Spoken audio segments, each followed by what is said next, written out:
I'll tell you, in the last 3-4 years, Yeah. I've completely stopped buying from ultra luxury brands like Hermes and LV and all that because I feel they play you. Their entire marketing strategy seems to be to offend and get some kind of a reaction out of you and then buy from them. Right. Like, they'll tell you, Nikhil has achieved nirvana, self-actualization. Got it. No more of the. 'cause, that Top is of the hierarchy. that is the most offensive thing. Like Yeah. to go to a shop where they're marking up a product 1:1,000 times. Yeah. And then saying you can't buy this product until you build Get a on a relationship list, with build a us, relationship. Yeah. get on a list, do all of these hoops that you have to jump through. It's not because they can't manufacture more of that. They can go make 1,000,000 of those bags and stuff. But that strategy of being arrogant has worked so well for them that I think people have to be cognizant to that and, kind of like. So, Nikhil, in early days, like Big Bazaar was created on three things: greed, fear, and we used to call it altruism to a certain extent. The brand can be built on this. Greed is that it is available at a lower price. Fear is that it won't be available after a while. Yeah. And secondly, all the brands are built on appealing to your ego and vanity. Yeah. How does Big Bazaar do it, for example, like a budget supermarket, distinguish themselves from Hermes or however you call it? Like, what is the differentiation? What part of ego are you going after? And We what are going they after going greed and fear. And they are going after your ego and vanity. Yeah, I think all fancy shopping Yeah. is based on manipulation. I Yeah. feel when you go buy a BMW, for example, it has very little to do with how the car truly feels, but it is the perception subconsciously sold to you that a certain kind of person drives this kind of a car. Of course.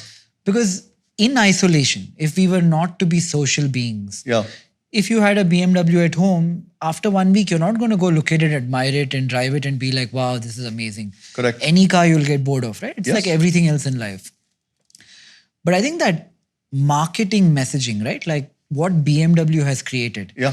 They've forgotten the car for a second. Hey, it's and the they ultimate said, driving machine. this person Yeah. who you aspire to Yeah. drives this car. Yeah.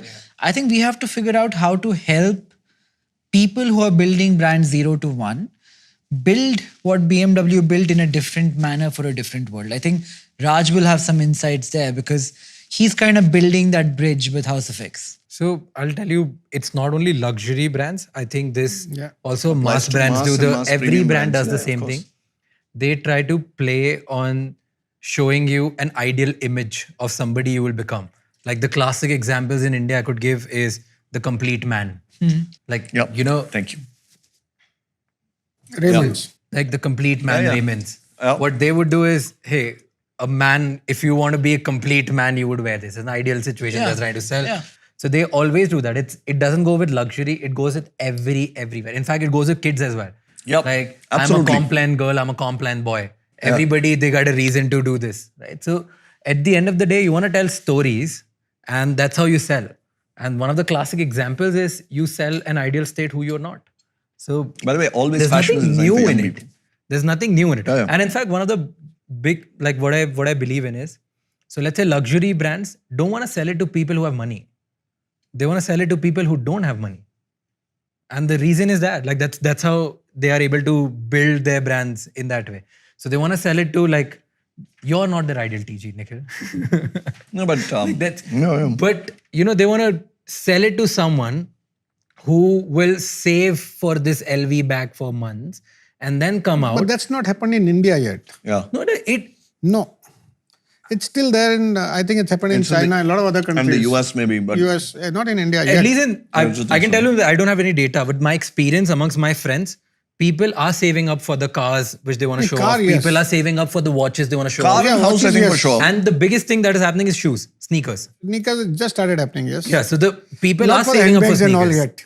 Not? Not the for handbags, and all. not for clothes yet, maybe. So, but your like point is girls girls are saving for handbags. Like a lot of my friends, and I can name 20 at least, not more than that, but 20 who've been saving to buy an LV bag on their birthday. Or like a Gucci. Interesting. So I think we are this- out of touch, yeah. Because this, so our generation people do save up to buy this. And in fact, surprising other like boyfriends and girlfriends save up to gift to their partners, right? This is, and it's happening. A lot of people can relate to it because we do save. Somebody was telling me 70% of iPhones in India are bought on credit. Do you think that's true for bags and sneakers as well? Are people borrowing to buy these things? I don't know about bags specifically. Sneakers, I know there are a lot of people who do buy on credits. There's a monthly payment system with retailers. In fact, a lot of my friends, what they've started doing is, "Kya mera birthday hai, tu mujhe," like, have friend peer-to-peer lending, and then they would buy something expensive to show it off and then do it. Hi, I'm Nikhil Kamath. I'd love to know what you thought of the episode. Comment, like, and subscribe. And thank you for watching.